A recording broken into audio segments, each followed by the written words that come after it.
Sigurimi i makinës nuk do të ketë më një çmim të njëjtë për të gjithë drejtuesit e mjeteve. Duke nisur nga ky 1 janar, pagesa për kartonin e sigurimit do të varet drejt për drejt nga sjellja e shoferit në rrugë. Ata që përfshihen në aksidente do të paguajnë më shumë, ndërsa drejtuesit e kujdesshëm do të përfitojnë ulje të çmimit. Sistemi i ri, i njohur si skema bonus-malus dhe i aplikuar prej vitesh në vendet e Bashkimit Evropian, parashikon penalizim për mjetet që shkaktojnë dëme dhe bonus për ato që nuk kanë historik aksidentesh. Nëse niveli i dëmeve në shkallë vendi arrin në 4 apo 5%, kjo kategori drejtuesish do të përballet me një rritje të primit të sigurimit, ndërsa pjesa tjetër do të përfitojë çmime më të ulta.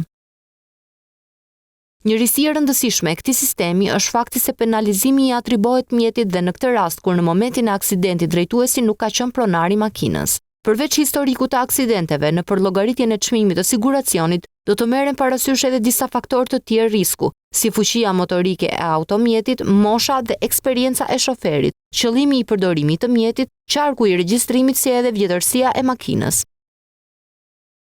Moshat e reja, përvoja e kufizuar në drejtimin e automjetit apo mjetet e vjetra konsiderohen element që rrisin rrezikun edhe përrjedhoj shtrenjtojnë siguracionin. Sigurimi i automjeteve mbetet segmenti dominues i tregut të sigurimeve në Shqipëri, me rreth 69.5% e tregut, ndërsa pjesa tjetër ndahen me sigurimi të pronës me 16.5% dhe të jetës së shëndetit me 14%.